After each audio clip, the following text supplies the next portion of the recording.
Hi, I'm Stephen Carlson.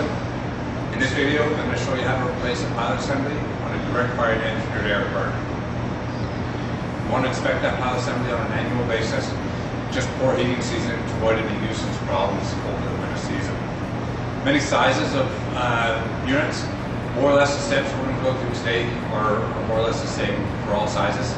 Keep in mind there are some larger size burners where there are two pilot assemblies, one for pilot sensing and one for main flame sensing. Both of those should be inspected and replaced as needed. First thing you're going to do before you start on this, disconnect, turn the power off, disconnect the gas, turn the gas off, lock them out, make sure they're all safe and de-energized. From there, you got to determine your access point to the burner. In some cases, depending on the unit, you may access it through the blower section. In some cases, like this large unit that we're going to work on today, you're going to access it from the dampers through the filter section. Since we're accessing the pilot assembly on this unit through the dampers, we're going to have to disconnect the damper actuator. In order to loosen the U-bolt off the damper motor, you're going to need a number 10 millimeter wrench or deep socket.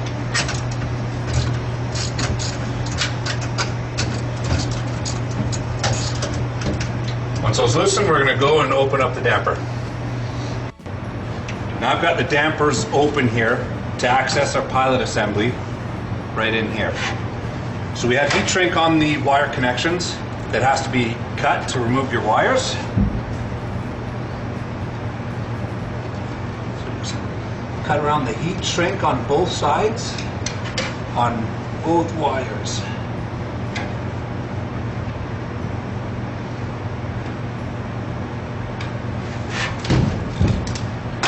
Wires in should just pull right off. Now you use a 5/16 nut driver and we're going to loosen the screws off.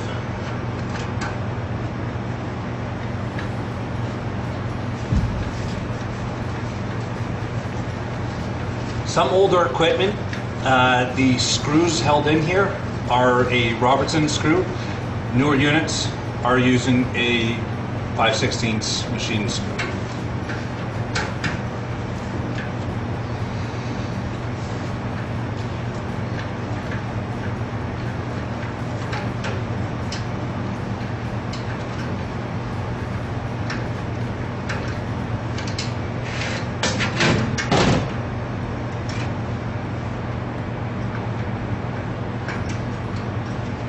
Pull your pilot assembly out. Now this is a new unit. So the gasket is going to come out here relatively nice in one piece. Generally on an older piece of unit or older piece of equipment that's been running, that gasket won't come out in one piece. You're just going to clean off any debris that is left behind from the old gasket. And then we're ready to replace it. There's a few different versions of our pilot boxes. The first version shown here, we have a beveled edge. The screws are offset. Keep in mind if you have this style of pilot box, you need to have two gaskets. There's going to be a white fiber gasket and the hard gasket. Version 2 no longer has a beveled edge, but the screws are still offset. Again, keep that in mind and notice there's two gaskets. Version 3, we now have a flange all the way around the pilot box. The screws can either be offset or centered. Again, two gaskets. All current pilot boxes, the flange is flush with the pilot box and our screws are centered. There's only one gasket. Before inserting a new pilot assembly, you want to check your spark gap here. Spark gap should be between 1/8 of an inch and 9/64 of an inch. If you have a drill index, great. Generally, if you got a pocket screwdriver like this one here, you can kind of just feed it through there and make sure that that's the right gap. So we're going to take our new gasket here, slide the new gasket on, and then we can reinsert it into the burner.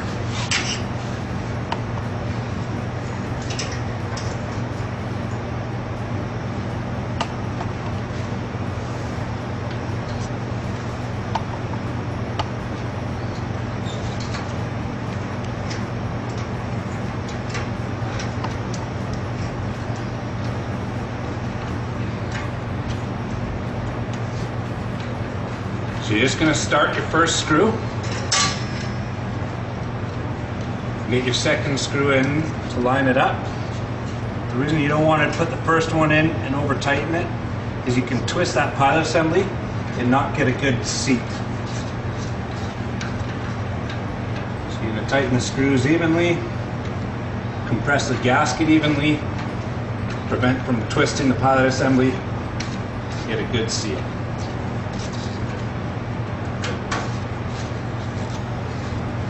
You're going to want to go to the opposite the burner side here and make sure that you have no air gaps anywhere around here.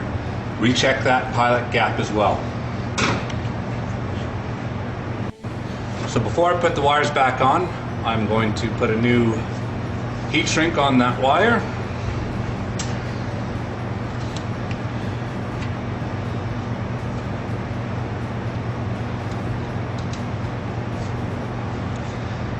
And these connections can come loose after they've been on and off, so I like to tighten them up here a little bit just before I put them on, make sure we get a good connection.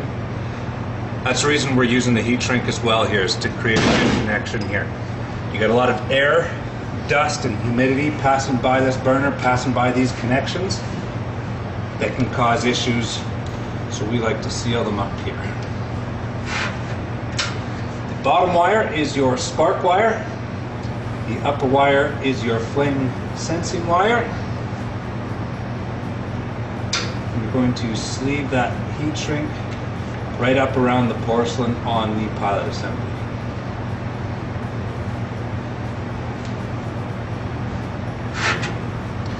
Take a heat gun and heat them up to shrink that on there.